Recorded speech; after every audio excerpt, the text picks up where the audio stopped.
বাড়ি ভাড়া বৃদ্ধি সহ ৩ দাবিতে জাতীয় প্রেস ক্লাবের সামনে অবস্থান নেওয়া এমপিওভুক্ত শিক্ষক কর্মচারীদের ছত্রভঙ্গ করে দিয়েছে পুলিশ। ছোড়া হয় টিয়ার শেল ও সাউন্ড গ্রেনেড। পরে কেন্দ্রীয় শহীদ মিনারে অবস্থান নেন আন্দোলনকারীরা। দাবি আদায়ে সোমবার থেকে এমপিওভুক্ত স্কুল ও মাদ্রাসায় অনির্দিষ্টকালের জন্য কর্মবিরতির ঘোষণা দিয়েছেন তারা। দর্শক, কেন্দ্রীয় শহীদ মিনারে এখন অবস্থান করছেন আন্দোলনরত এমপিওভুক্ত শিক্ষক কর্মচারীরা। সহকর্মী অজিত সরকার আছেন সেখানে, যুক্ত হব তার সাথে। অজিত, আন্দোলনকারী শিক্ষকদের সাথে আলোচনার কোনো চেষ্টা চলছে কিনা এবং সংকটের সমাধানে সরকারের পক্ষ থেকে কোনো পদক্ষেপ আছে কিনা সেটিও জানতে চাই।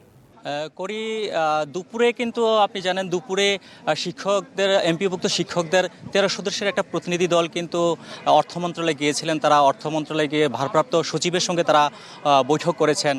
সেখান থেকে এসে তাদেরকে কিন্তু পুরো সরকারের পক্ষ থেকে কিন্তু ওইভাবে কোনো ধরনের আশ্বস্ত করা হয়নি। যেটা বলা হয়েছে যে অর্থ উপদেষ্টা দেশের বাহিরে রয়েছেন নিউ ইয়র্কে, সেজন্য তাদেরকে আসলে ওইখান থেকে কোনো ধরনের আশ্বস্ত ওইভাবে করা হয়নি। তারা সেখান থেকে এসে তারা প্রেস ক্লাবে আবারও দাঁড়ায়, কিন্তু দাঁড়ানোর পরে ওইখানে পুলিশের সাথে তাদের আসলে এখানে দিনভরেই আসলে পুলিশের সাথে পুলিশ তাদের উপরে হামলা চালানোর কারণে তাদের কয়েকজন গুরুতর আহত হয় এবং 6 জনকে ধরে নিয়ে যায় পুলিশ।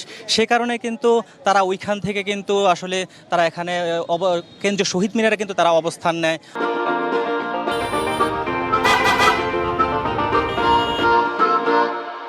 অবস্থানে তারা শিক্ষকরা যেটা বলছেন যে তাদের 3 দফা দাবিতে বাড়ি ভাড়া, উৎসব ভাতা, চিকিৎসা ভাতা 3 দফা দাবিতে তারা কিন্তু আসলে দীর্ঘদিন ধরে তারা আন্দোলন কর্মসূচি চালিয়ে যাচ্ছেন। তারা সেই বরাবরই আজকেও সেই সকাল থেকে কিন্তু সারা দেশ থেকে শিক্ষকরা কিন্তু প্রেস ক্লাবের সামনে কিন্তু দাঁড়িয়েছিলেন।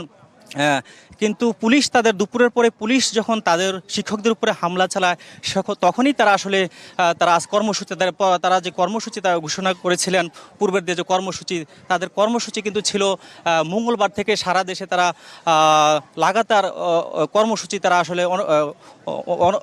কর্মসূচি তারা কিন্তু ঘোষণা করেছিলেন। কিন্তু সেটা তারা যখন তাদের সহকর্মীদের উপর হামলা চালানোর পরেই কিন্তু তারা আসলে কর্মসূচি পরিবর্তন করে এবং তারা সোমবার থেকে তারা একদিন এগিয়ে নিয়ে আসে এবং সোমবার থেকে তারা কিন্তু সারা দেশে সকল স্কুল কলেজ মাদ্রাসা এবং কারিগরি শিক্ষা প্রতিষ্ঠানে কিন্তু তারা আসলে অনির্দিষ্টকালের কর্মবিরতি তারা কিন্তু ঘোষণা করেছেন।